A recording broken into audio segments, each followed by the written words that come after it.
What is the deal, family? Back with another episode explaining exactly how you can use consumer laws to get out of your car loan or into a car. So make sure you like, comment, and subscribe. Just past 3,100 subscribers, and we're going up and up each and every single day. So the value, I see y'all loving it. I'm gonna keep providing y'all with it.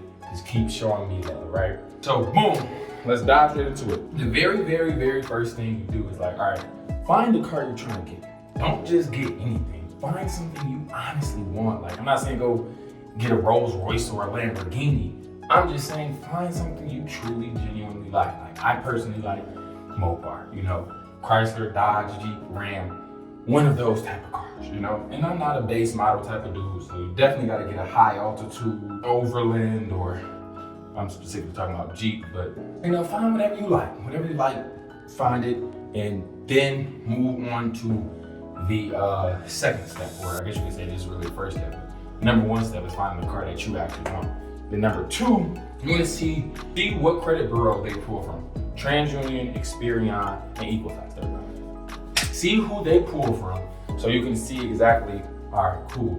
I can unfreeze my TransUnion, Experian, whichever one they go pull from. Make sure you don't have it frozen and got everything on there looking right. I explain all of that in another video, right? Number two, once you see who they pull from, and you got, they tell you, oh, this is what your APR is gonna be, this is how much you need to put down.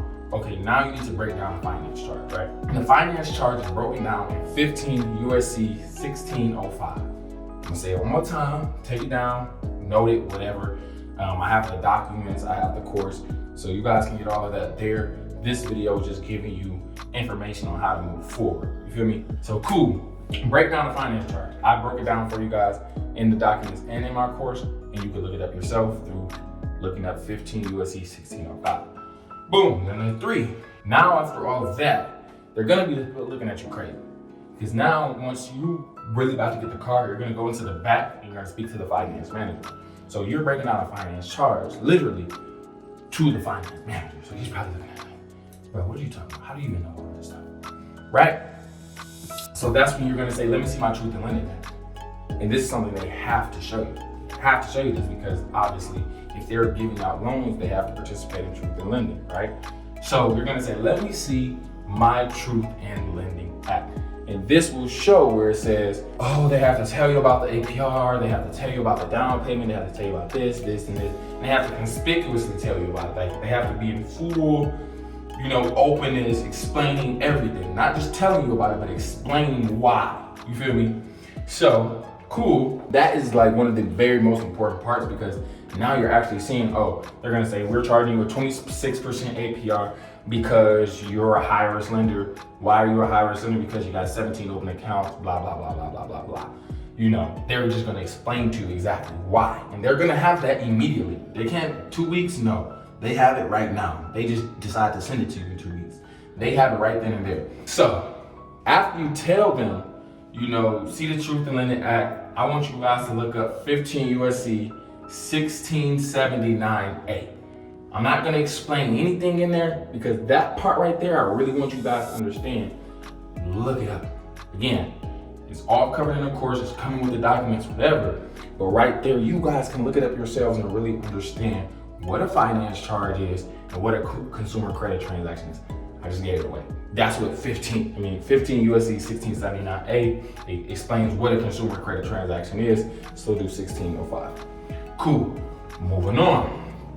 Explaining in those two laws that I just gave y'all, in those two United States codes that I just gave y'all, it's gonna say no cash should be included, period. Any Federal Reserve notes is not supposed to be included in a loan, AKA a consumer credit transaction. You didn't come here for a RIC. Well, what they call it is a retail installment contract. If you have a car loan or anything right now, you can look at it right now. I can guarantee you it says retail installment contract or lease agreement or something like that. It's not gonna say loan. Not gonna say that because that's how they trick you. They're trying to think you're getting a loan, but in reality, you're getting what's called a good faith agreement. Like they have been given good faith on your name to give you X amount of dollars because you're gonna pay back X amount of dollars. But again, that's not really the whole scenario that's really going on. So cool. Explaining all of these, after you really understood the laws and broke it down to where you understand it yourself, you'll see that there's no cash included, there's no dealer fees. All of those fees and down payment, anything of that is included in what? Your finance charge. Everything should be included in there. If it's not included, boom, so I can leave here with the car that I came here to get, right? Does that make sense? Please let me know if I'm making sense.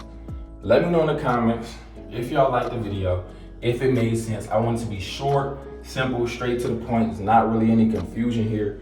I love y'all. I appreciate y'all. I will see y'all next week.